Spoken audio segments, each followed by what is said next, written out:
A moderate magnitude 4.0 earthquake hit 41 kilometers, 26 miles, away from Akhisar, Manisa, Turkey, in the morning of Wednesday, August 13, 2025 at 11:11 a.m. local time. Europe, Istanbul GMT +3.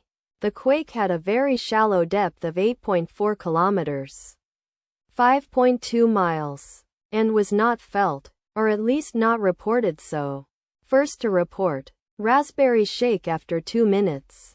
The earthquake occurred 11 hours after a magnitude 4.1 earthquake had hit on Wednesday, August 13, 2025, at 12:30 a.m. local time.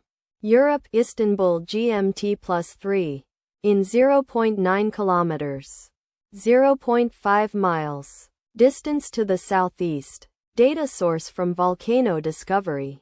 Did you feel it? Let us pray. May the earthquake that occurred not affect our brothers and sisters there. May the earthquake not happen again.